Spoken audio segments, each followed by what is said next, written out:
자, 오늘은 계약법 갑니다. 계약법. 계약 총론. 페이지가 131페이지.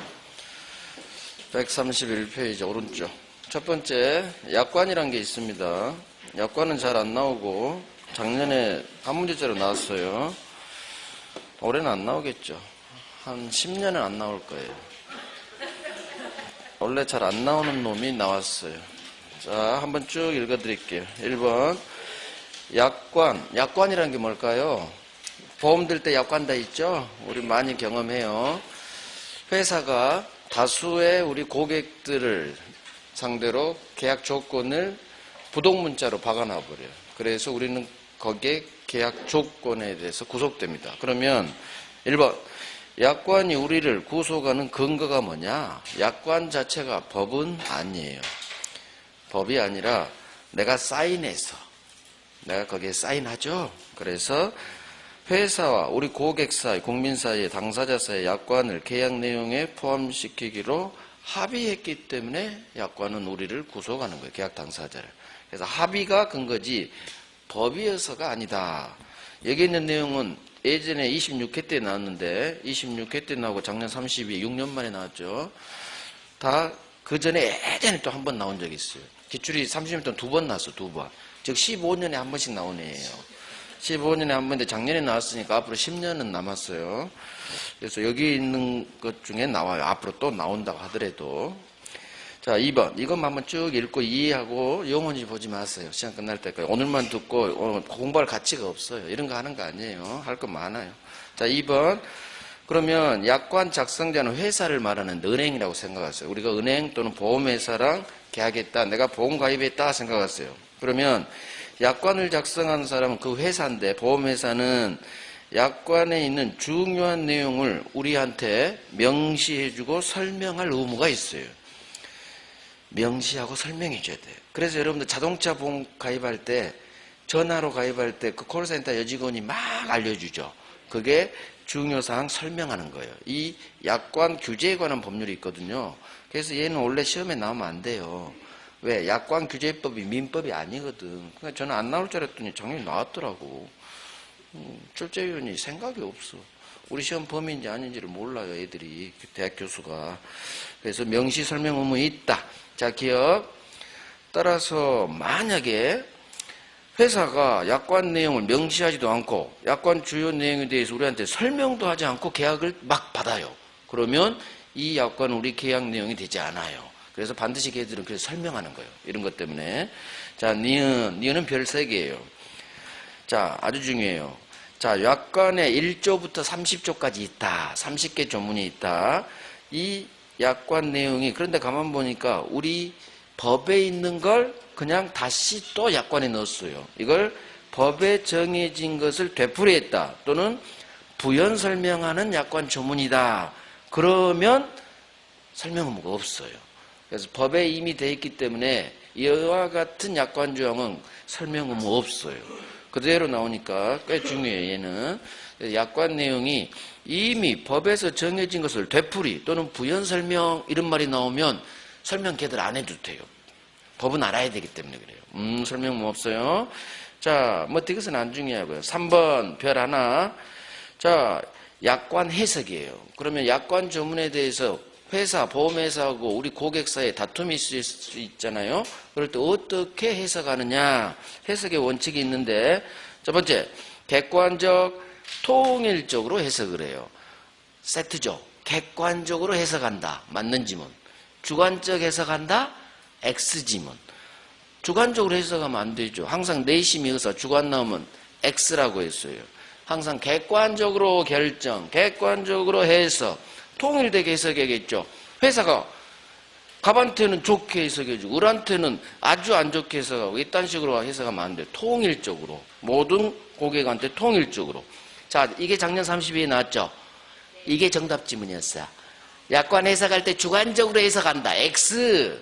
그러니까 약관은 공부 안 해도 작년에 다 맞춰야 돼요. 왜? 세트에 따라 찍어버릴 수가 있으니까. 그래서 민법은 찍는 실력이 중요하다는 얘기예요. 공부 안 한 내용도 나올 수 있죠. 찍어. 찍으면 돼. 주관적으로 해석한다. 읽는 순간 아닌데? 객관적인데? X? 정답. 그래서 작년 문제는 맞춰야 돼요. 약관 공부 안 했어도. 그래서 처음 보는 문제를 접해도 절대 처음부터 버리면 안 돼요. 일단 읽어봐. 그러면 의외로 찍을 수 있는 지문이 딱 나와요.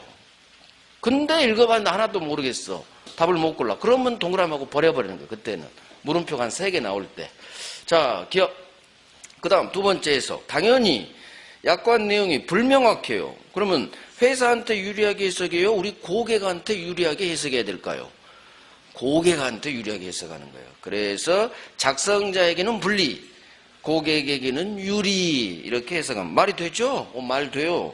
자, 니은 신의 성실의 원칙에 따라 공정하고 합리적으로 해석해야 된다. 말이 돼요, 안 돼요? 말이 되는 거야. 그러니까 기억 니은은 다 읽고 맞는 지문. 그래, 니은도 맞는 지문. 작년에 떴죠? 읽고 그래, 말 돼. 합리적으로 해석해야지. 고객에게 유리하게 해야지. 그러면 오 하다가 3번 주관적으로 해석해야 된다. 아닌데, 객관적인데, 이렇게 답 딱 골라버리는 거예요. 자, 4번 약관 내용과 다르게 합의한 사항이 있어요. 자, 내가 좀 진상이야. 법약관 1조부터 30조인데 저는 이 계약 조건을 넣고 싶어요. 회사가 안 된대. 멱살 잡았어. 회사가 넣었어. 그러면 약관 내용과 다른 합의사항이 있죠. 합의했죠. 따라서 이때라면 이 합의사항이 약관에 우선해요. 특약이니까. 그래서 말 되죠. 합의했다면 합의사항이 약관에 우선한다 하면 맞는 지문. 자, 5번 별 하나급. 자, 약관 조문을 보니까 고객에게 부당하게 불리하게 그런 조문이 있어. 그러면 먹히면 돼요, 안 돼요? 자, 약관은 고객한테 무조건 유리하게 접근하면 돼요. 우리 국민한테. 그래서 고객에게 우리한테 부당하게 불리한 약관 조항은 불공정으로 추정합니다. 당연히 불공정 이와 같은 조문은 무효가 돼요. 그래서 불공정 조항은 무효가 된다. 부당하게 고객에게 불리한 조항은 공정을 잃은 걸로 추정한다. 말 돼요. 자, 그 다음 기억력도 이해하면 돼요. 사업자, 보험회사가 상당한 이유 없이 지가 부담해야 될 위험을 우리한테 이전하는 내용의 약관 조문이 있어. 당연히 우리한테 불리하죠. 무효. 니은 고객에게 우리한테 부당하게 과중한 손해배상 채무를 부담시키는 조문이 있어. 마찬가지 이것도 우리한테 불리하니까 다 무효예요. 결국 5번 기억니은은 하나만 기억하면 돼. 고객한테 불리해? 무조건 무효예요. 다 무효. 그러면 애울 필요가 없다는 얘기지. 이해하면 끝. 자, 6번 별 3개. 이건 조심해야 돼요. 자, 약관 조문이 1조부터 30조까지 있는데 그중 2개 조문이 불공정 무효예요. 그러면 일부가 무효죠. 약관 조항의 일부 2개 조문이 무효인 경우 전부 1조부터 30조까지 전부가 무효가 되느냐? 그건 아니에요. 나머지 부분은 여전히 유효예요. 그래서 해당 조문만 무효가 되는 거지 나머지는 유효입니다. 즉 일부 무효의 법리가 작동이 안 돼요. 이건 조심하셔야 돼. 왜? 장난칠 수가 있어요. 약관의 일부 조항이 무효인 경우 일부 무효의 법리에 따라 전부가 무효가 된다. X 넘어가면 안 돼요. 그래서 딱 장난치기 좋은 게 저기 2번에 니은 그 다음에 6번이에요. 장난치기 딱 좋은 거에 제가 별 3개 박았어요. 약관 내용이 이미 법령에 정해진 걸 되풀이해야 한다 하더라도 사업자는 중요사항은 설명해야 된다. 이렇게 장난쳐요. 아니요. 정확히 외워놔야 돼. 법에 정해진 걸 되풀이했다, 부연 설명했다 하면 설명 의무 없다. 딱 장난치기 좋은 게 니은 6번이죠. 이건 그래서 기억만 하시고 나머지는 그냥 이해하면 돼요. 이해하면 끝. 갑니다. 이제 계약의 종류. 여기서부터 이제 계약 종류는 시작돼요. 우리 민법의 15가지 계약을 계약법에 규정하고 있어요. 그중 우리 시험 범위는 매매, 교환, 임대차예요. 이 민법 전, 법전 전자예요. 민법 전, 법전에 형태가 있는 계약을 전형 계약이라고 해요. 그래서 15가지 매매, 교환, 임대차, 증여, 소비대차, 사용대차, 공사, 도급계약 뭐 그딴 게 있어요. 자, 2번 계약금 계약하고 중개계약은 우리 민법 법전에 없어요. 계약금 계약은 매매계약 속에 계약금이라는 형태로 규정되어 있지 별도로 15개에 속한 계약이 아니에요. 조심하셔야 돼요. 계약금 계약은 민법전에 규정된 15가지 계약 전형 계약이 아니에요. 자, 중개계약도 민법이 없어요. 그래서 이 둘은 비전형 계약이라고 해요. 자, 흘러갑니다, 얘들. 자, 이제 중요한 게 쌍무, 유상, 낙성 계약이죠. 쌍무, 유상, 낙성. 마지막으로 꼭 계약서 안 써도 되는 불효식 계약. 불효식 계약 안 중요해요. 쌍무, 유상, 낙성이 중요한데, 자, 쌍무가 뭐냐? 쌍방 모두 무, 채무가 있네요. 갑도, 을도, 소유권 주고, 대금 주고, 쌍무죠?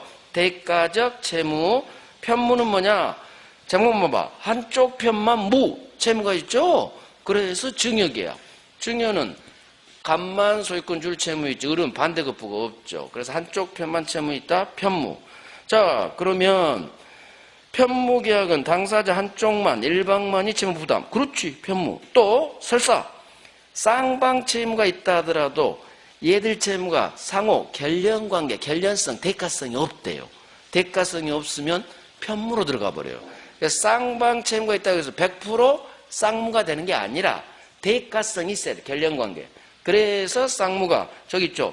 결련관계에 있는 채무. 이 말이 들어가야 정확히 말하면 쌍무가 돼요. 이런 식으로 나오는 거 흘러가요. 나오긴 나왔지만. 자, 3번 별 하나 이런 것만 하면 돼요. 쌍무와 편무를 왜 구별하느냐? 쌍무계약에서만 동시행항변권 위험부담이 태어나요. 그래서 쌍무계약에서만 동시행항변권 위험부담이 태어난다. 자, 유상, 무상. 유상은 있을 상장, 반대급부가 있네요. 이 말을 대가적 출연이라고 해요. 무상은 반대급부 받는 게 없죠. 일방만 출연하네요. 대가 출연, 유상. 대가적 채무, 쌍무예요. 그래서 채무냐 출연이냐에 따라 쌍무, 유상이 나뉘고. 자, 이 계약의 종류 파트는 3, 4년에 한 번씩 나오는 동네인데 31회 때 나왔어요. 3년 만에. 그래서 작년 안 나왔고 없죠. 올해도 안 나와요. 내년, 내후년에 나올 거예요. 얘가 3, 4년 주로 도니까. 그러면 뭐가 나오느냐? 3번, 4번, 5번이 나와요. 3, 4, 5번에 그래서 별 3개지. 동그라미 3번, 4번, 5번. 여기서 계속 나와요. 이것만 하면 90% 풀려요. 첫 번째, 동그라미 3번. 별 3개죠. 매매, 교환, 임대차, 쌍무, 유상, 낙성, 불효식 계약이다. 매매, 재산권 주고 대금 주고. 교환, 재산권 주고 재산권 주고. 임대차, 사용 수익회 하고 월세 주고 차임 주고. 서로 대가적 채무, 대가적 출연, 약정만으로 계약이 성립합니다. 계약서 안 써도 돼요. 불효식. 무지하게 나와요. 4번. 증여 사용대차는 우리 시험 범위가 아닌데 여기서 나와요. 증여는 나만 주죠. 무상. 나만 주니까 편무. 사용대차는 공짜로 쓰게 해요. 월세 안 받아요. 공짜로 사용하게 하는 게 사용대차. 월세 받는 게 임대차예요. 같은 대차인데 돈을 받느냐 안 받느냐에 따라 사용대차, 임대차로 나뉘어줘요. 자, 그러면 증여 사용대차는 무상 편무계약이다. 무상은 100% 편무예요. 5번 쌍무는 100% 유상이에요. 그래서 쌍무계약은 언제나 유상계약이다 하면 맞는 지문. 하지만 그 반대는 성립하잖아. 유상이 언제나 쌍무가 되는 건 아니에요. 왜 그러느냐? 역적이 있어. 역적이. 99%는 유상은 쌍무예요. 하지만 딱 한 놈, 15가지 계약 중 딱 한 놈만 유상인데 편무란 놈이 있어.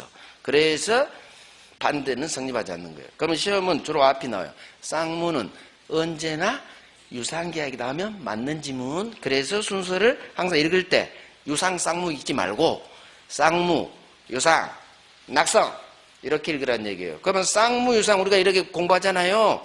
쌍무는 언제나 유상 사이에 넣어버리면 된다는 얘기지. 여기까지가 별 3개야. 3, 4, 5번. 자, 6번은 별 하나급이죠. 유상, 무상, 구별, 실익. 다른 유상계약의 매매 규정을 갖다 씁니다. 매매가 유상계약의 대표예요. 반대급부 있는. 자, 낙성. 약속만으로 성립합니다. 꼭 소유권 줄 필요 없고요. 대금 직접 지급할 필요 없어요. 앞으로 주기로, 이전하기로, 대금 지급하기로 약정, 약속만 하면 성립한다. 낙성. 하지만 요물, 필요할요 물건 물자예요. 약속만으로 안 돼. 직접 물건을 줘야 돼. 물건 인도, 기타 급부해야만 계약이 성립해요. 요물. 3번, 별 3개죠. 어마어마하게 나오죠. 5번 나왔으니까. 계약금 계약은 낙선 계약이 아닌 요물 계약이에요. 이유. 계약금 반드시 지급해야만 계약이 성립합니다. 계약금 계약은 계약금 쏘아야 돼요. 그것도 전부 쏘아야 돼요. 전부. 요물 계약. 자, 기억. 현상 광고는 우리 시험 범위가 아닌데 여기서 간혹 튀어나와요. 자, 봅니다. 현상 광고가 뭐냐? 아이고, 내 고양이를 잃어버렸어. 내 개를 잃어버렸어. 개를 찾습니다. 고양이를 찾습니다. 아파트 유인물 붙죠. 종종 봐요. 사진도 이쁘게 올려놓죠. 반드시 뭘 적는다? 사례금. 사례금 이 단어가 없으면 안 봐. 사람들이 안 봐. 얼마 주나 봅니다. 1,000만 원. 아이고, 그게 더 쏘았네. 사례금 1,000만 원 준대. 개 찾아주면. 이게 현상 광고예요. 현상 수배가 아니라 현상 광고예요. 광고합니다. 유인물. 개 좀 찾아주세요. 고양이 좀 찾아주세요. 자, 갑이 고양이를 개를 잃어버려서 유인물 붙였습니다. 아파트에 다 붙였어. 그걸 내가 봤어요. 아이고, 나는 이거 안 봐. 이것만 봐. 사례금이 1,000만 원이야? 그래, 나 회사 그만둘 거야. 회사 그만두고 개 찾으러 다녀야지. 한 달을 찾아다녔어. 사진 있으니까. 드디어 찾았어. 자, 이 현상 광고 유인물에서 개 좀 찾아주세요 했죠. 이 지정행위를 내가 개 찾았어. 개를 찾았어. 고양이를 찾았어. 아유, 기쁘죠. 이게 갑이 지정한 행위를 완료했다고 해요. 갑이 개 좀 찾아주세요라고 지정한 행위를 내가 찾았어. 완료. 그러면 내가 개를 찾아서 갑이 광고 때린 갑이 지정한 행위를 내가 했을 때 비로소 현상 광고 계약이 이때 성립해요. 즉 광고만으로는 계약이 성립하지 않지. 언제 계약이 성립하느냐? 지정행위 완료. 개 찾아줬을 때. 그래서 현상 광고 계약은 행동했을 때, 계약금 쏘았을 때 성립. 개 찾아줬을 때 성립. 그래서 현상 광고는 요물 계약이에요. 요물. 약속만으로 안 돼. 드릴게요. 찾아주면 1,000만 원 드릴게. 그래요? 약속만으로 안 돼요. 실제 찾아줘야 돼. 그래서 요물 계약. 이것만 기억해요. 더 나갈 필요 없어. 그래서 현상 광고는 이 광고에서 지정한 행위를 완료해야만 계약 자체가 성립하는 요물 계약이에요. 요물 계약. 그래서 우리 시험에 나오는 요물 계약은 2개밖에 없어요. 계약금 계약하고 현상 광고. 이 2개밖에 없어. 그래서 개 찾아줘야 성립한다. 이렇게 오는 거야. 개 찾아줘야 현상 광고 계약은 성립한다. 안 해도 돼요. 우리 시험 보면 아니니까. 자, 그런데 괄호. 이놈이 유상인데 편무야. 그래서 유상은 전부 쌍무가 되는 게 아니라 이 역적놈이 현상 광고에 이놈 때문에 유상이 쌍무 무조건 저기 있죠? 유상이 언제나 쌍무 계약이 되는 건 아니다. 왜? 유상인데 편무야 이놈이. 이 내용 설명 안 할게요. 굳이 뭐 시험에도 안 나오는 걸. 그래서 현상 광고는 개를 찾아줘야 비로소 계약이 성립하는 요물 계약이다. 됐어요. 이 정도만 해요. 별도 안 해요. 요식 불요식 안중하였죠. 자, 계약의 성립 이제 갑니다. 계약이 성립하려면 2개, 청약이라는 의사표시, 승낙이라는 의사표시 서로 합치돼야겠죠. 자, 기억, 친묵이에요. 친묵은 승낙이 될 수 없어요. 자, 내가 내 아파트 너 살래? 을한테 했는데 을이 가만히 있어. 승낙 아니겠죠? 친묵은 승낙 아니에요. 맞는지 뭐. 자, 2번, 별 하나. 자, 봐봐요. 계약법은 앞으로 계속 그러겠지만 한 장에 한 문제 나와요. 2페이지에. 아셨죠? 물권법은 막 3장에 한 문제밖에 안 나오잖아요. 근데 계약법은 이렇게 해봐. 달랑달랑. 달랑. 한 장, 2페이지 한 문제야. 완전히 가성비 좋아요. 그러니까 여기 있는 지문이 다 우리 실제 기출 지문이에요. 그 중에 제가 이제 강약을 나눠주니까 별 3개 왕별 하시고, 별 하나 하시고, 그 없는 건 나중에 들어가셔서 일단 쭉 읽어봐요. 양이 작으니까. 자, 2번 별 하나급입니다. 그러면 계약이 성립하려면 의사표시 2개 이상이 합치가 돼야 되는데 어떻게 합치돼야 되느냐? 내용이 일치돼야 되고요. 당사자, 사람이 일치해야 돼요. 이걸 객관적 합치, 주관적 합치 그래요. 객관적, 주관적 안 중요해. 내용으로 해요. 내용이 일치해야 되고 사람이 일치해야 된다. 그래서 기억, 별 하나. 지문이에요. 갑이 을한테 매도의사로 청약을 했어. 그런데 병이 승나겠네요? 갑이 을한테 청약했는데 너는 누구니? 병이 승나겠죠. 어긋났죠. 언밸런스 이런데 사람이 당사자가 일치하지 않았어요. 따라서 계약은 성립하지 않는 거예요. 언밸런스가 일어났고 우리 승나게 해야지 계약은 성립하는데 병이 승나겠죠. 성립하지 않아요. 이런 식으로 나와요. 자, 3번. 그러면 의사표시가 합치돼야 되는데 계약의 100% 세세 내용까지 다 합치가 일어나야 되느냐? 그렇지 않다는 판례가 3번이에요. 갑과 을 사이 계약 이루는 본질적 사항 또는 중요사항에 관해서만 합치가 있으면 계약은 성립하는 거지 세세 귀퉁이까지 100% 합치할 필요까지는 없다. 중요사항에 합의만 있으면 된다. 됐죠? 자, 4번 별 하나급 무의식적 불합이에요. 그러면 뭘 읽는다? 불합의를 뭐라고 읽는다? 불합의를 뭘로 읽으라고 했어요? 제가 3월 달에 불합치로 읽는다. 의를 치로 바꿔서 읽습니다. 그러면 의식적 불합치든 모르고 한 무의식적 불합치든 불합치죠. 불합치니까 계약은 성립하지 않아요. 자, 계약은 성립하지 않는다. 괄호 열고 닫아요. 우리 시험 주면 안 떠요. 계약은 성립하지 않는다를 괄호 열고 닫아요.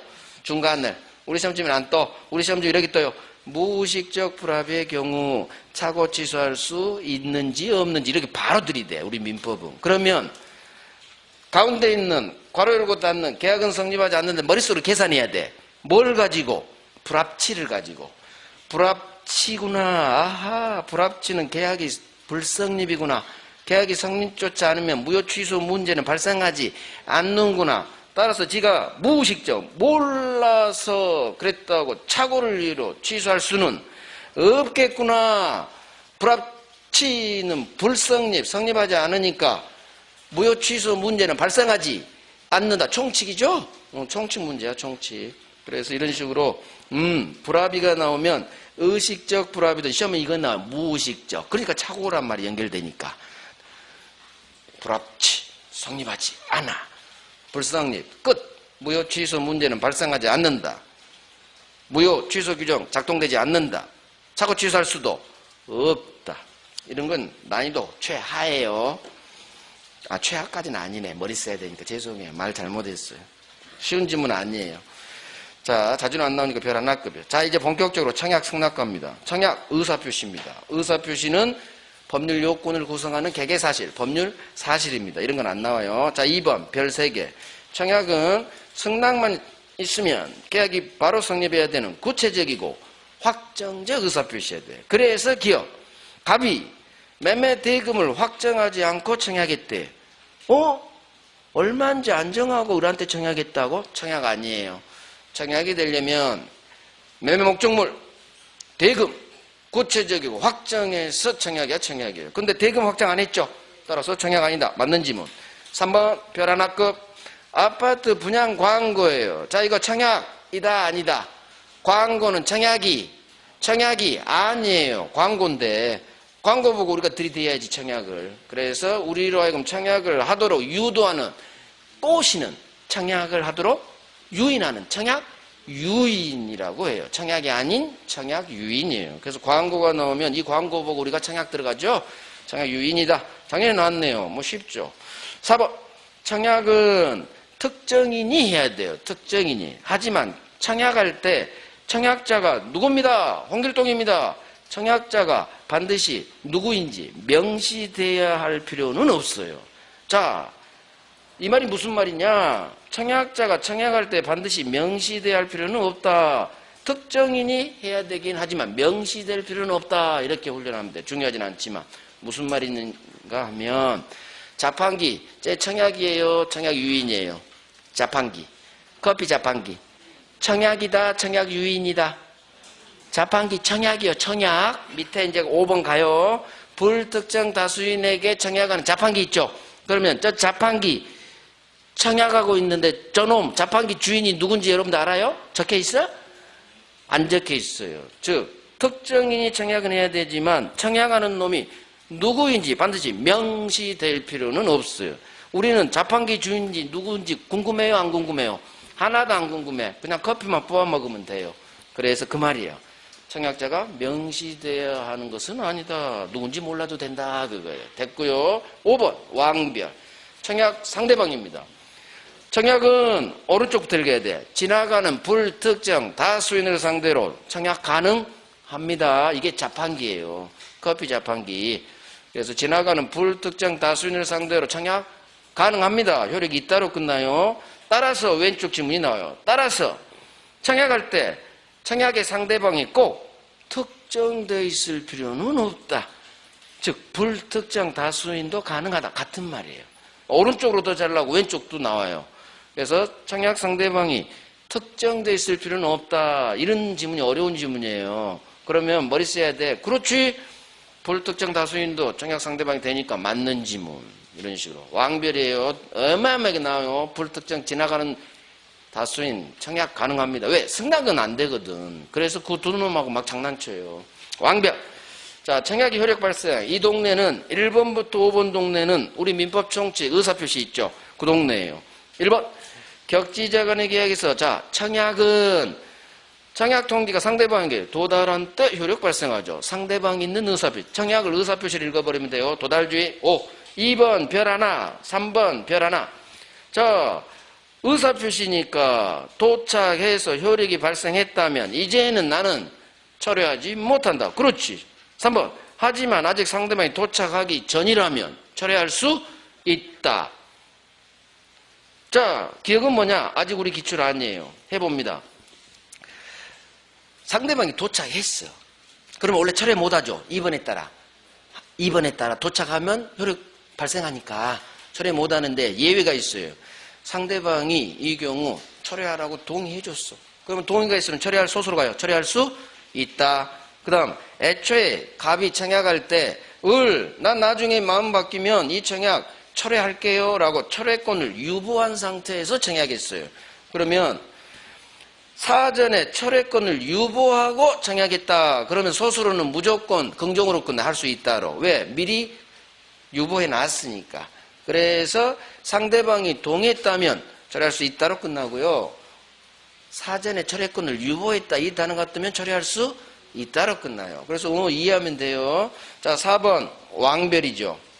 의사표시 발송한 후 도착하기 전에 사망했어요. 제한 능력자가 됐어요. 그래도 이 의사표시 효력 발생에는 아무런 영향을 미치지 않는다. 즉 나는 죽고 맛이 갔어도 내 의사표시는 상대방이 도착하면 그대로 효력이 발생한다로 끝나요. 도착하면 효력 발생한다. 이걸 계속 장난쳐.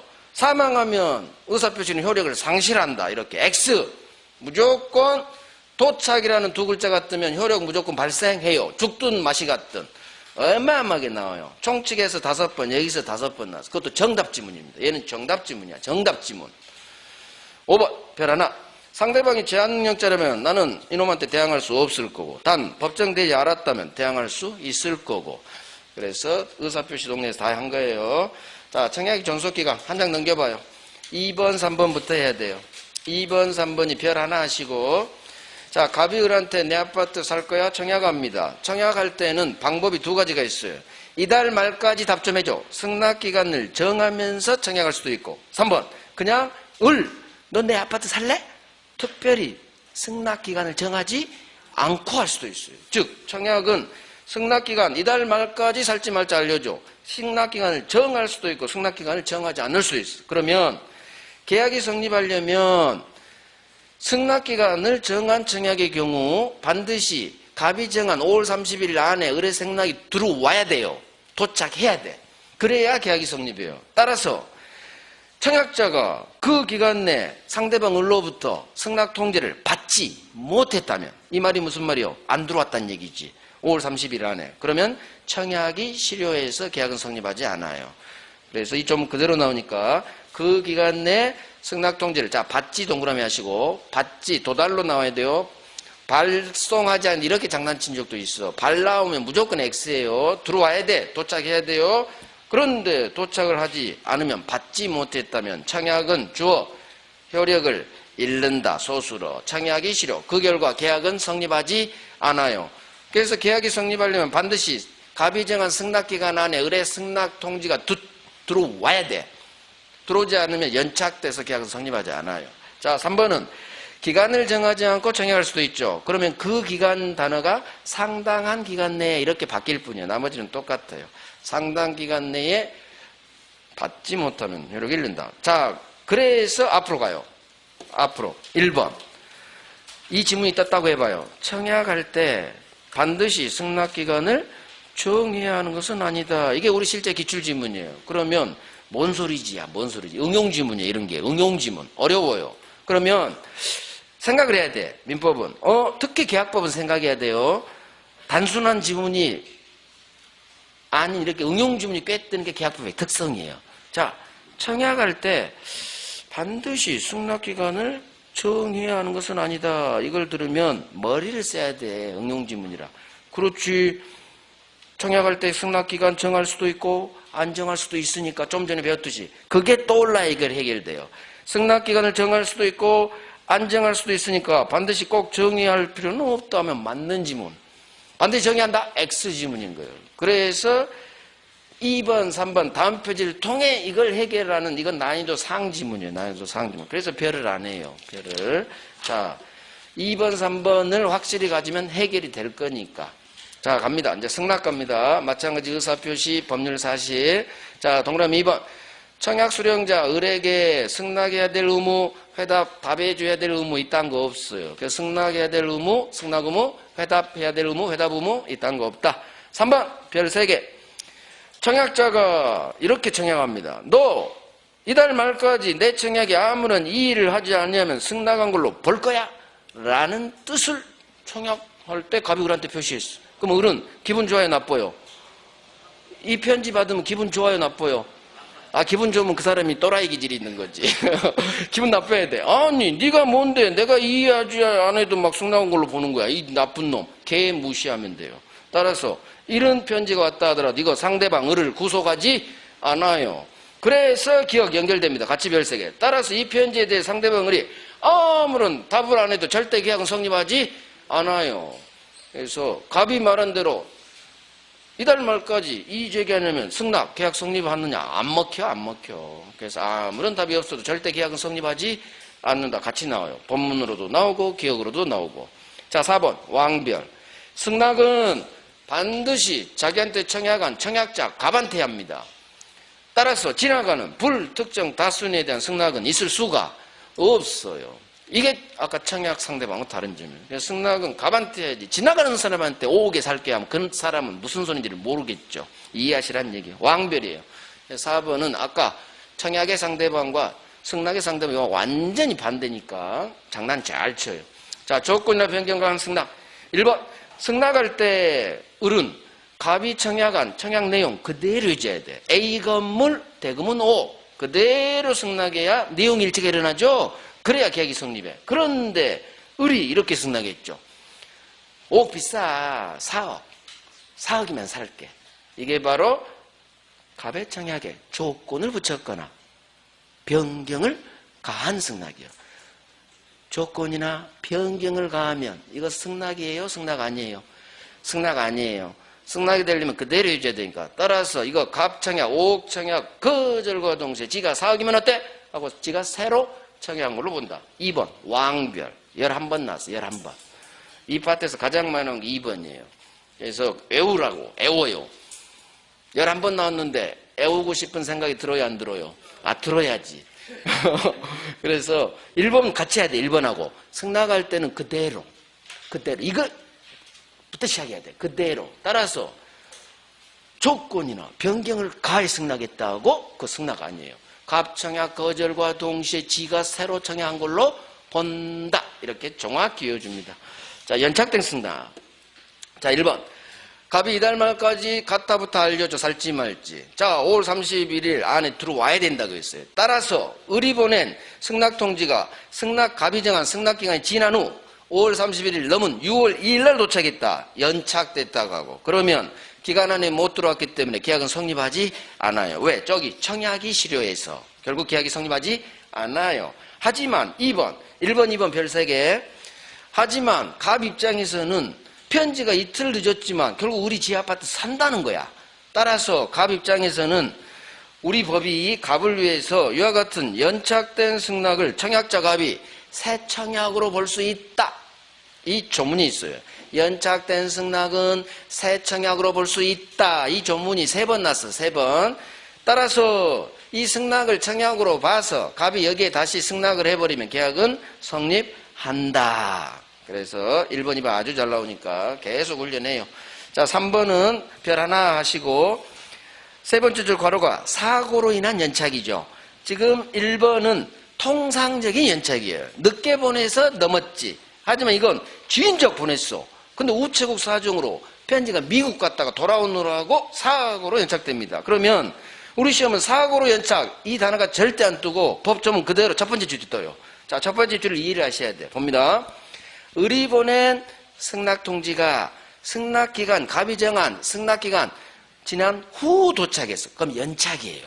문제는 의리 늦게 보내서 넘은 게 아니라 보통 같으면 5월 10일 날 쏘았거든. 보통 같으면 충분히 갑이 정한 5월 30일 안에 도착할 수 있는 발송이었어. 이 단어를 보고 보통 같으면 충분히 갑이 정한 기간 내에 도착할 수 있게 쏘았다고 돌고 돌았구나. 사고로 인한 연착이구나. 이걸 빨리 끄집어내야 돼요. 그러면 너는 사고로 인한 연착 법 조문 지문이구나.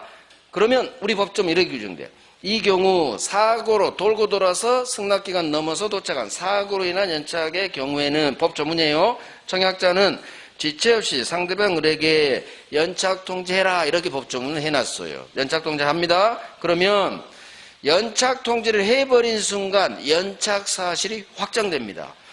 연착됐다는 얘기는 기간 넘어서 도착했죠? 따라서 연착 통지를 하면 연착 사실이 확정. 따라서 계약은 성립하지 않아요. 하지만 기업 별 3개. 기억이 더 중요해요. 하지만 청약자 갑이 이 경우 사고로 연착된 경우 연착 통지를 안 했어. 을한테. 그러면 우리 법조문이 연착되지 않은 걸로 본다. 연착 통지를 하지 않으면 연착되지 않은, 연착 안 된 걸로 봐. 그러면 또 머리 써야 돼. 연착 안 된 거야? 한번 생각해 봐요. 연착 안 됐다는 얘기는 기간 안에 들어왔단 말하고 똑같은 말이야. 따라서 기간 안에 들어왔죠? 그러면 계약은 이 경우라면 성립한다로 끝나요. 결국 사고로 인한 연착은 청약자가 연착 통지를 하느냐, 연착 통지를 하지 않느냐에 따라 계약 성립 여부가 완전히 갈라져요. 그러면 기억을 꽉 잡아요.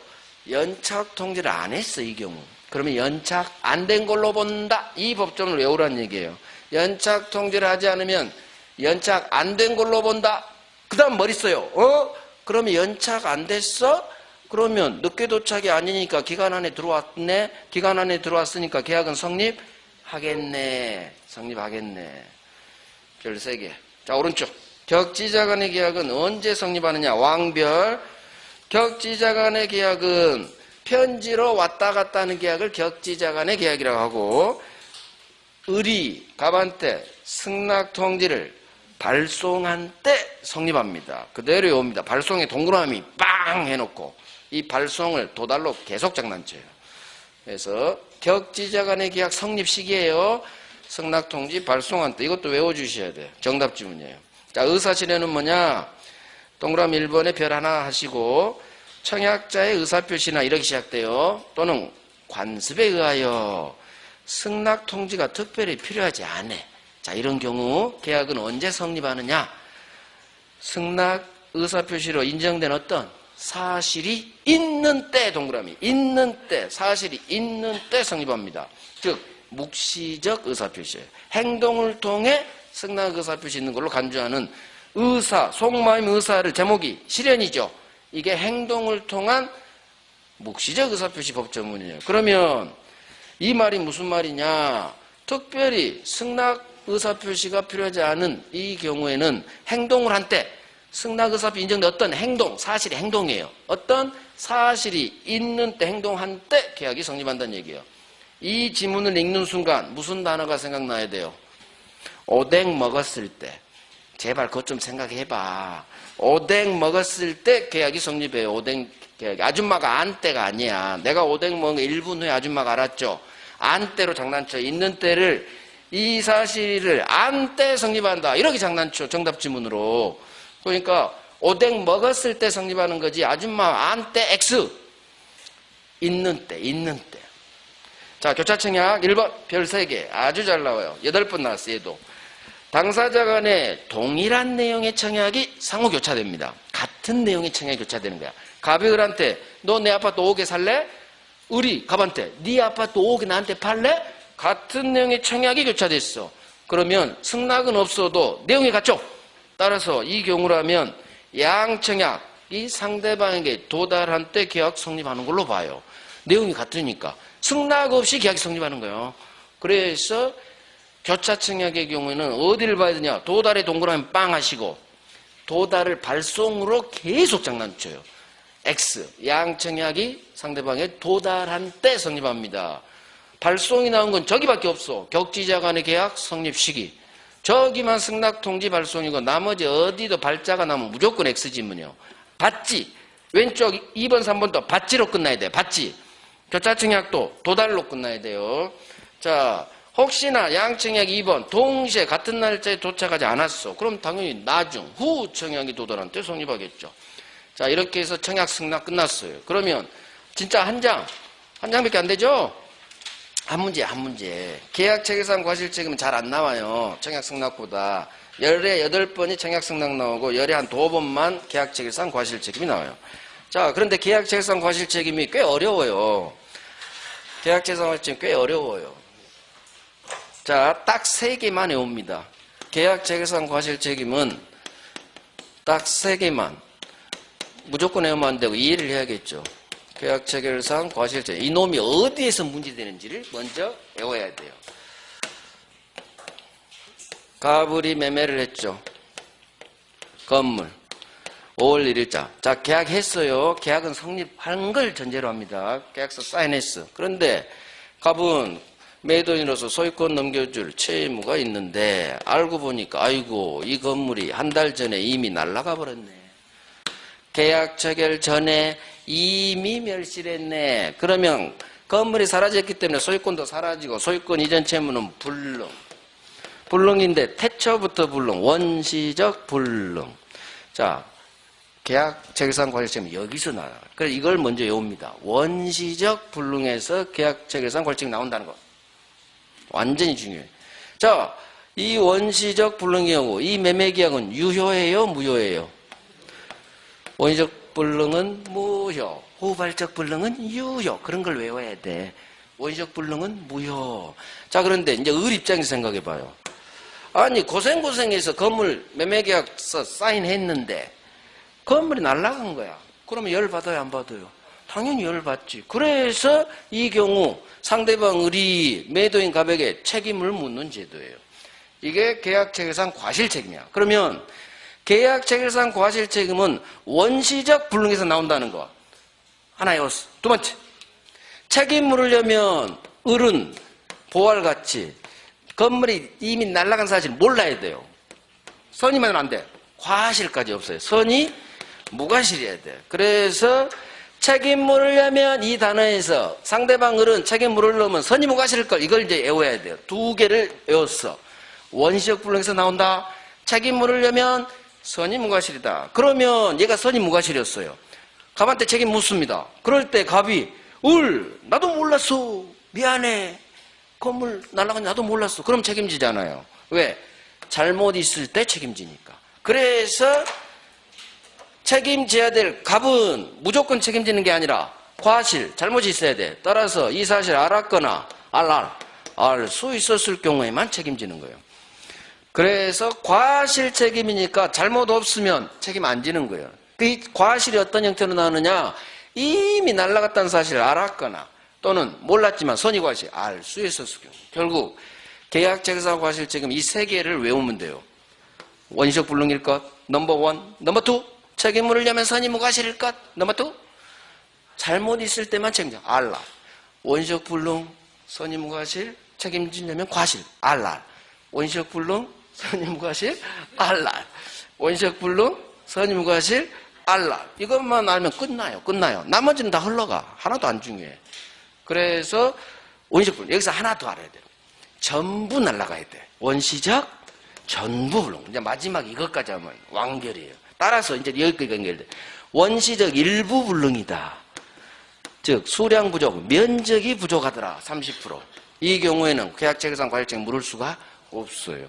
그래서 수량 부족 일부 멸실 담보 책임으로 가지 절대 계약체계상 과실책임 물을 수가 없다. 여기까지 하면 완성돼요. 이렇게 딱 정리하면 돼.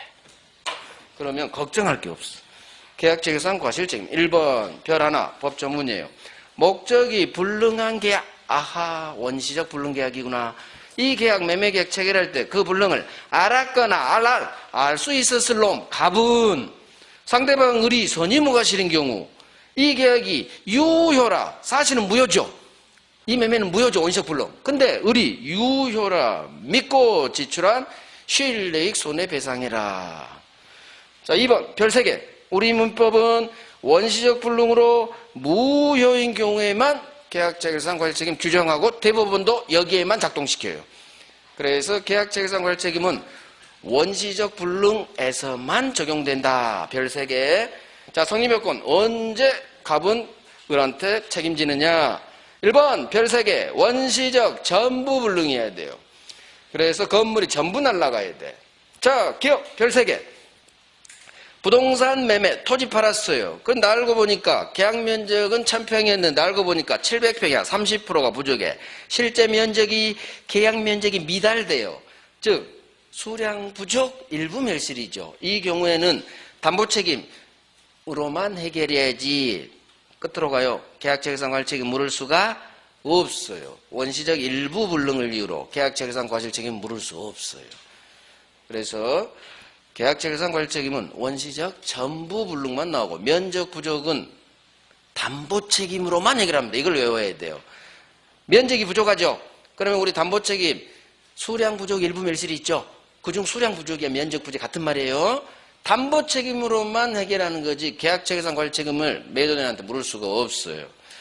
그 다음에 그 부분 30% 무효 없으니까 부족하니까 일부 무효를 들어 부당이득 반환도 청구할 수가 없어요. 이것까지 나와요. 같이 다 하셔야 돼. 오로지 담보 책임. 일부 무효, 부당이득 반환 안 돼. 일부 불능, 계약체계상 과실책임 안 돼. 이렇게 외워야 돼요. 별 3개 했으니까. 다른 거 별 안 한 거 절대 하지 말고 이걸 제발 외워. 별 3개를.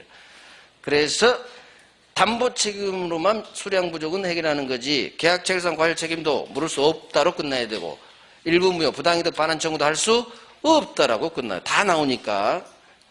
지문이 여기는 3개가 뜬다는 얘기예요. 담보책임 해결해라. 지문 하나.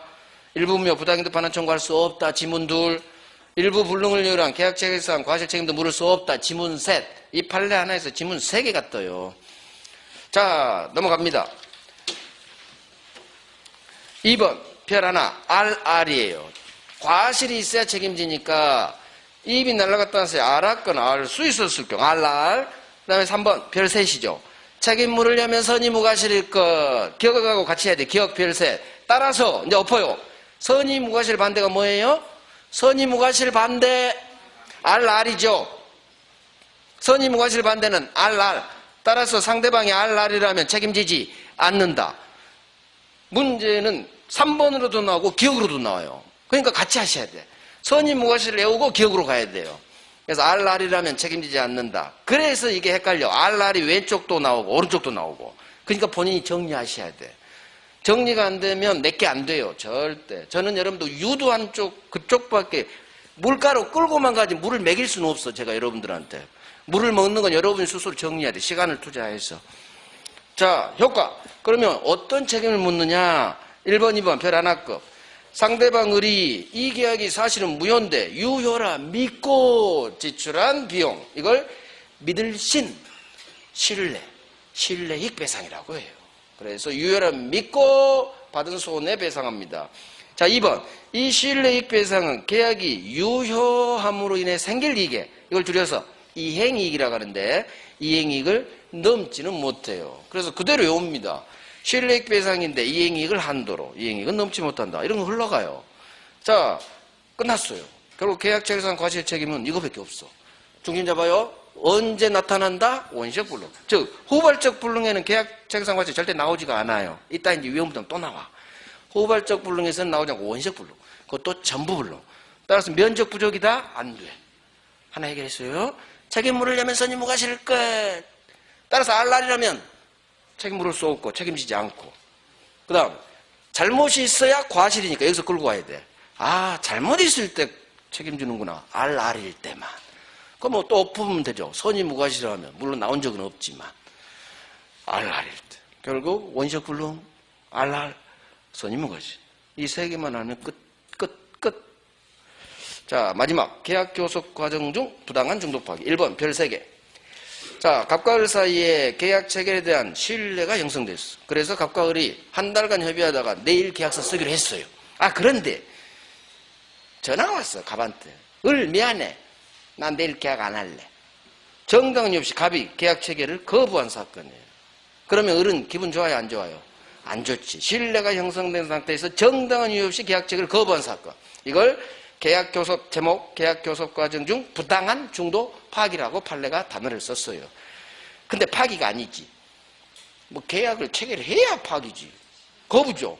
대법관이 국어를 못해, 국어를. 국어를 못하니까 이런 단어가 파기라는 단어가 나오는 거예요. 왜? 파기라는 것은 해놓은 걸 없애는 게 파기예요. 근데 지금은 계약 체결을 거부한 사건이죠. 파기라는 단어가 나오면 안 돼요. 국어를 대법관이 못하니까 단어 선택을 잘못. 자, 어찌됐든 우리는 찰떡같이 알아먹습니다. 이건 계약을 체결한 후 파기가 아니라 부당한 거부예요. 자, 이때 을은 갑한테 책임을 묻습니다. 어떤 책임을 묻느냐? 가, 너 임마 내일 계약서 쓰기로 했잖아. 왜 계약 체결을 거부하는 거야? 이거 불법행위로 갑니다. 불법행위 책임을 묻는 거지 계약 체결상 과실 책임은 물을 수가 없다. 별 3개예요. 이유, 계약 체결상 과실 책임은 어디에서만 나온다? 원시적 불능에서만. 근데 이건 원시적 불능이 아니죠. 계약 거부 사건이죠. 그러니까 계약 체결상 과실책임 물을 수 없고 일반 불법행위로 갑니다. 자, 그럴 때 그러면 을은 계약 체결을 부당히 거부한 이놈 상대로 불법행위 손해배상 책임을 물을 때 불법행위는 손해배상 책임이에요. 어느 범위 내에서 손해배상을 청구하느냐? 이게 바로 실내이익배상을 청구하는 거예요. 그래서 계약 체결 자체가 안 됐기 때문에 이행이란 말이 안 나와요. 그래서 실내손해 한정해서 손해배상 청구할 수 있다 하면 맞는 지문. 별 하나.